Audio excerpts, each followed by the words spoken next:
तो hello friends, मैं राहुल कुमार जो पोस्टल असिस्टेंट वर्क कर रहा हूँ। आज की इस वीडियो में हम बताएंगे कि अटेस्टेशन फॉर्म कैसे फिल करना चाहिए। क्या उसमें जो हम इन्फॉर्मेशन प्रोवाइड कराएंगे वो एकदम करेक्ट होना चाहिए, या फिर अगर गलत इन्फॉर्मेशन जाता है तो उससे क्या दिक्कत होगा। और जो इसमें बोला जा रहा है कि कोई भी अपनी लोकेलिटी का 2 पर्सन का नाम डालना है तो वो कैसे पर्सन का डालना चाहिए जिससे कि आपको बाद में प्रॉब्लम ना हो सके। क्योंकि देखो, अपना जॉब का सवाल है और अपने जॉब के हिसाब से अपने आसपास के बहुत लोग ऐसे रहते हैं जो अपने से जेलस फील करेंगे। तो वैसा ही नाम डालना है, ठीक है। बताएंगे आपको किस किस लोगों का डालना है, ठीक है। वीडियो स्टार्ट करने से पहले जो भी नए हो चैनल को जरूर सब्सक्राइब करना। पोस्टल असिस्टेंट से रिलेटेड कोई भी इशू लगता है आपको तो कोशिश करना कमेंट व्हाट्सअप करने का, मैं कोशिश करूंगा उसका आंसर देने का।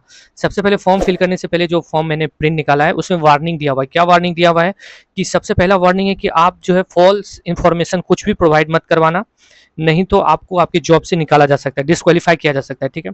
दूसरा है कि अगर आप फॉर्म फिल कर दिए, मतलब जॉब के लिए अटेस्टेशन फॉर्म फिल कर दिए, उसके बाद आपको मतलब तुरंत कहीं भी आपको डिटेन कर लिया जाता है या अरेस्ट किया जाता है या प्रोसिक्यूट किया जाता है और वो डिस्पोज ऑफ नहीं होता, उस पर आप पे केस हो जाता है या आप पे कुछ कन्विक्ट किया जाता है या कुछ और किया जाता है जिसमें कोर्ट में कुछ मामला चला जाता है इस अटेस्टेशन, तो आपको तुरंत ही अपने ऑथोरिटी को बताना है, ठीक है।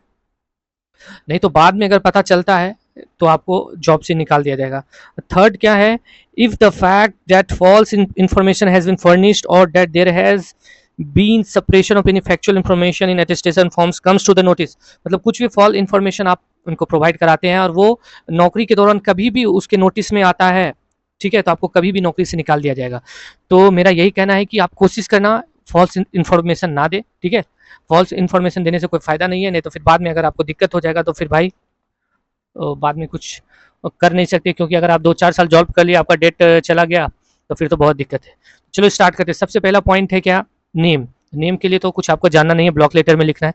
दूसरा है कि एड्रेस। एड्रेस दो प्रकार का होता है, एक प्रेजेंट यानी कि परमानेंट एड्रेस, एक होम एड्रेस। तो होम एड्रेस में जो आपका घर है वो डालना, और प्रेजेंट एड्रेस अभी आप जहाँ रह रहे हो वहाँ का डालना, ठीक है। अगर ये दोनों सेम होगा तो दोनों सेम डाल देना, ठीक है। फिर है फोर्थ पॉइंट है आधार नंबर, फिफ्थ पॉइंट है पैन नंबर। तो बहुत ऐसे लोग हैं जिनका कहना है कि आधार जरूरी है या नहीं, या पैन जरूरी है या नहीं, तो आप यहाँ देख सकते हो। छठा है पॉइंट नेशनलिटी, वो तो आपको पता है इंडियन है। सातवां है डेट ऑफ बर्थ, वो तो आपको पता है। प्रेजेंट एज, अभी क्या आपका एज चल रहा है। एज एट मेट्रिकुलेशन, मेट्रिकुलेशन के टाइम आपका क्या एज होगा वो ध्यान करना है। मोस्टली मैट्रिक के टाइम 14 से 15 एज रहता है, तो वो आप तो कैलकुलेट कर लेना सही से, 2-3 बार कैलकुलेट करना। ऐसा नहीं कि आप कैलकुलेट कर रहे हो और 16 आ जा रहा है लेकिन एक्चुअल में 14 ही हो रहा है, तो इसलिए ध्यान से करना, ठीक है। फिर है place of birth, district and state in which situated. तो प्लेस ऑफ बर्थ तो देखो, बर्थ सर्टिफिकेट आपका बना हुआ नहीं है तो प्लेस ऑफ बर्थ तो आप कहीं भी डाल दोगे, जो आपका होम टाउन है वहीं डालना, ठीक है।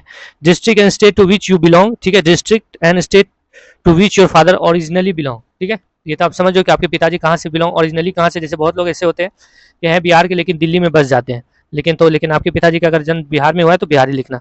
Your religion, are you a member of a scheduled caste या शेड्यूल ट्राइब। आंसर यस और नो में करना है, तो वो तो आपसे हो ही जाएगा, उसमें भी कोई दिक्कत नहीं है। जहाँ दिक्कत होगा उसके बारे में आपको बताएंगे, ठीक है। और टोटल पढ़ रहे हैं।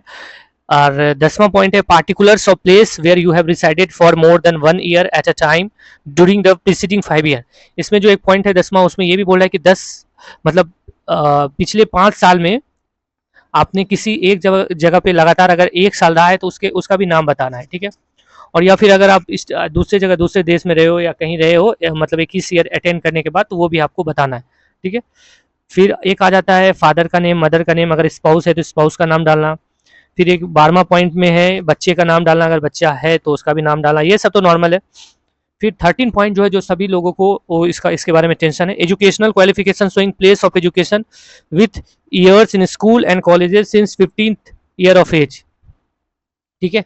तो बहुत लोग ऐसा इसमें इस वाले टाइम में मेरे को बोल देते कि भाई 10th, तो मेरे को ऐसा लगता है कि 10th के बारे में ये नहीं पूछ रहा, ये 12th के बारे में पूछ रहा है, क्योंकि आप 15 के एज तो आप 10th तो पास हो ही जाते हो, तो उसके बाद का जो भी होगा, जो भी आप एंट्री किए हो, नेम ऑफ स्कूल या college with full address, date of entry मेरे को पता है आपको पता नहीं होगा, तो आप अपना देखना। ये आपका मार्कशीट कब, या आपके पास अगर 10th का एडमिट कार्ड या मार्कशीट कुछ भी है तो उसमें देखना कब वो रिलीज हुआ है, तो उसको जैसे 10th आप पास किए होगे या 11th या 12th पास किए होगे, तो उसमें जब जो आपका मार्कशीट होगा, मार्कशीट से एक अप्रैल, मेनली अप्रैल डालना, ठीक है। कोई भी अप्रैल, 10, 12, 13 अप्रैल को डालना। ये इसमें कोई गलती ये नहीं है, ठीक है। डेट ऑफ लिविंग है क्या कि जब आप पास आउट हो गए होगे, तो वो पास आउट का तो आपके पास पता ही होगा, जब आपका रिजल्ट पब्लिश हुआ होगा तो लगभग एग्जामिनेशन पास, तो वही डेट डालना, ठीक है। डेट ऑफ, फिर से बोल रहे हैं, डेट ऑफ एंट्रिंग जो है अप्रैल या मई के बीच में डालना। डेट ऑफ लिविंग तो आपको पता ही है। डेट ऑफ लिविंग यहाँ इसलिए लिखा है कि एसएलसी जो अपना मिलता है ना, स्कूल लिविंग सर्टिफिकेट, तो उसमें रहता है डेट ऑफ लिविंग, तो आप वो डाल देना। और एग्जामिनेशन पास का भी, एग्जामिनेशन पास की हो 2014-15 वो डालना है, ठीक है। तो ये एक आपका हो गया। फिर है एक जो बहुत लोग ऐसा बोल रहे हैं कि भाई जैसे कोई भी job, are you holding a job से रिलेटेड, आर यू होल्डिंग और have any time held an appointment under the central government और स्टेट गवर्नमेंट। तो बहुत लोग ऐसे बोलते हैं कि भाई ये बताना चाहिए कि नहीं बताना चाहिए। तो देखो यहाँ पे है ही कि आपको बताना ही पड़ेगा कि आप सेंट्रल गवर्नमेंट में कभी हुए हो या नहीं हुए, या स्टेट गवर्नमेंट में। और साथ में सेमी गवर्नमेंट और क्वासी गवर्नमेंट। क्वासी गवर्नमेंट मतलब जीडीएस जो अपना पोस्ट है ग्रामीण डाक सेवक, वो क्वासी गवर्नमेंट में आता है। और भी बहुत सारा ऐसा होगा, क्वासी गवर्नमेंट या बॉडी या ऑटोनोमस बॉडी, मतलब और पब्लिक सेक्टर। पब्लिक सेक्टर में भी अगर आप काम किए हो तो बता देना, उससे बताने से थोड़ी कोई प्रॉब्लम नहीं होगा, ठीक है। अगर आप बताते हो तो उससे कोई प्रॉब्लम नहीं होगा ऐसा। If so give full particulars with date of employment up to date, ठीक है। वो पूरा अप टू डेट आप उनको बता देना, उसमें कोई दिक्कत नहीं है, ठीक है। रीजन फॉर, उसमें क्या क्या है, पीरियड फ्रॉम टू मतलब कब से कब तक हम काम किए हैं, डिजिग्नेशन कितना था, इमोल्यूमेंट्स कितना था, नेचर ऑफ एम्प्लॉयमेंट कैसा था, फुल नेम या एड्रेस ऑफ एम्प्लॉयर, आप अपना नाम, reason for living previous service लिख देना कि सैलरी बहुत कम थी या फिर यही सब लिखना। और क्या,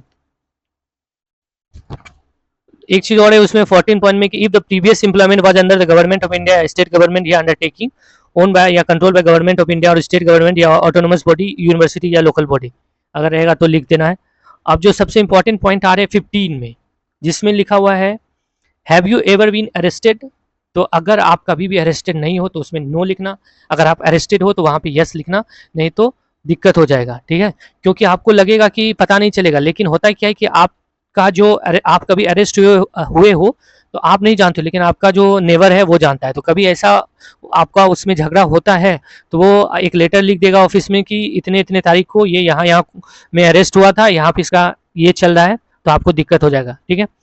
तो दूसरा है have you ever been prosecuted, कभी आपको पे क्रिमिनल ट्रायल चला है क्या, अगर चला है तो वहाँ भी यस, अगर नहीं चला है तो नो।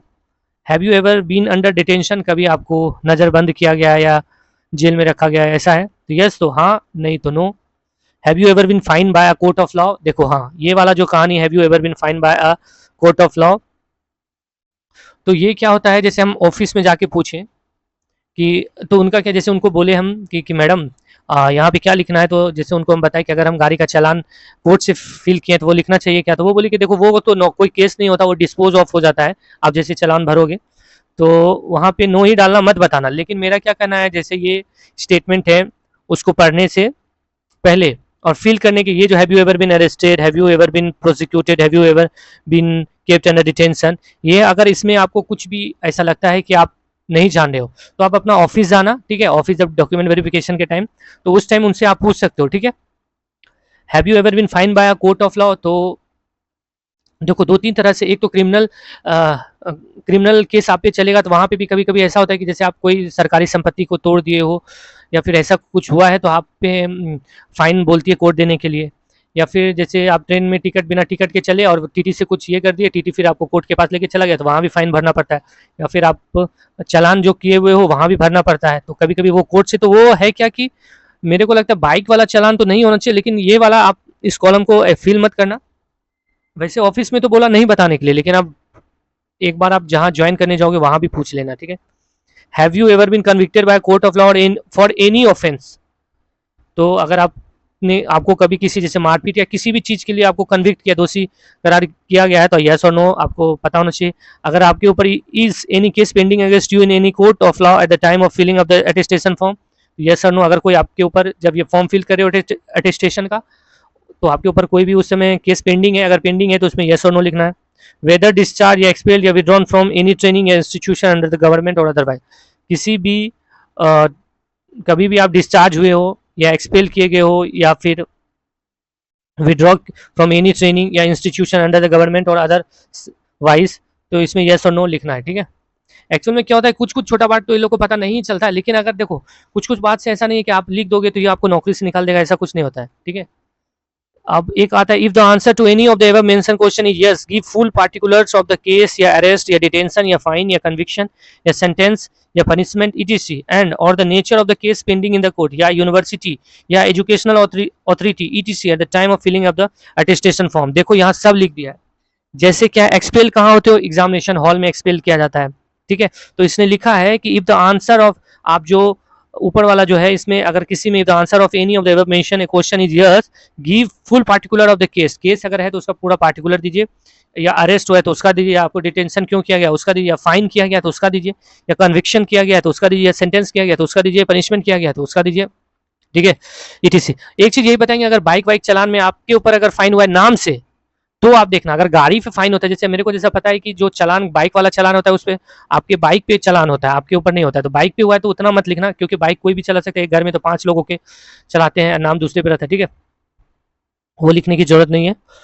और स्कूल कॉलेज में एक्सपेल हुए हो, अगर उस पर केस चल रहा है या वैसा कुछ हो रहा है तो उस पर जरूर लिखना। If the answer to any of the above mention question is yes, give full particulars of the case, ठीक है। कह रहा है कि यूनिवर्सिटी में भी आप एक्सपेल हुए हो या एजुकेशनल अथॉरिटी भी आपको एक्सपेल किया तो उसका भी पूरा डिटेल आपको बताना है अटेस्टेशन फॉर्म में। फिर से एक नोट लिखा है इसने, please also see the warning at the top of the attestation form, specific answer to each of the question should be given by striking out yes और no as the case may be, अगर case जैसा है वैसा ही आपको yes और no करना है, अगर गलत इन्फॉर्मेशन दोगे तो वो सिर्फ और सिर्फ आपके ऊपर दिक्कत जाने वाली है। अब लास्ट और सबसे इंपॉर्टेंट है, name of the two responsible person of your locality और two reference to whom you are known. तो इसमें ऐसा नहीं है कि आप अपने घर के मेंबर का नाम दे सकते हो, जैसे अंकल वंकल का नाम दे सकते हो, लेकिन इसमें मेरा एक सजेशन है आप लोगों को कि भाई वैसे लोगों का नाम मत डालना, ठीक है, जिससे आपको कभी झगड़ा उगड़ा होने का, मतलब जब तक ये नौकरी नहीं होता है तब चांस है, क्योंकि बाद में ये लोग प्रॉब्लम कर सकता है, ठीक है, या कोई ट्रस्टेबल पर्सन है उसका ही नाम डालना, ठीक है। तो होता क्या है मैं बताता हूँ, ये जो 2 आदमी का नाम इसलिए दिया जाता है कि ये आपके लिए एक तरह से गारंटर है, कोई भी आप सामान लेने जाते हो तो गारंटी खोजते हो, उसी तरह ये गारंटर है कि हाँ बाद में कुछ वैसा होगा तो यही सब आदमी से आप बुला के पूछा जाएगा, या पुलिस वेरिफिकेशन में जो है इस 2 आदमी को खोजा जाता है, ठीक है, क्योंकि आपको इसमें name of two responsible person of your locality of two reference whom you are known, तो वो जब पुलिस वेरिफिकेशन के लिए जाएंगे तो आपके पिताजी या घर में जो रहेगा उसको बोलेगा कि ये आदमी कहाँ पे है, ठीक है। तो जो भी हो आप एकदम ट्रस्ट जिस पे करते हो उसी का नाम देना, ऐसा ना हो कि आपको उनसे झगड़ा चल रहा है बाद में आप वो झगड़ा का कुछ भी है वो आपकी नौकरी से निकाले, ठीक है। तो यहाँ पे इस चीज़ का सावधानी रखना। फिर लास्ट में यही बोल रहा है कि आपने जो इन्फॉर्मेशन दिया वो सही है, अगर इसमें कुछ गलती पाया गया तो आपको नौकरी से निकाल दिया जाएगा।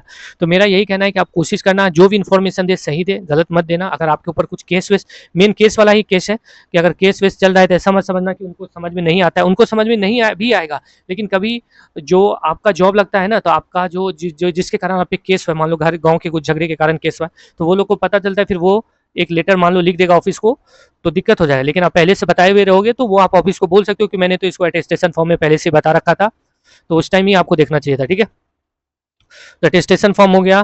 कैरेक्टर सर्टिफिकेट भी है, उसमें क्या है, कैरेक्टर सर्टिफिकेट में नॉर्मली इसमें देखो कैरेक्टर सर्टिफिकेट दिखाते हैं, ठीक है, एक मिनट, कैरेक्टर सर्टिफिकेट में मतलब जो है गजेटेड ऑफिसर से साइन चाहिए, ठीक है।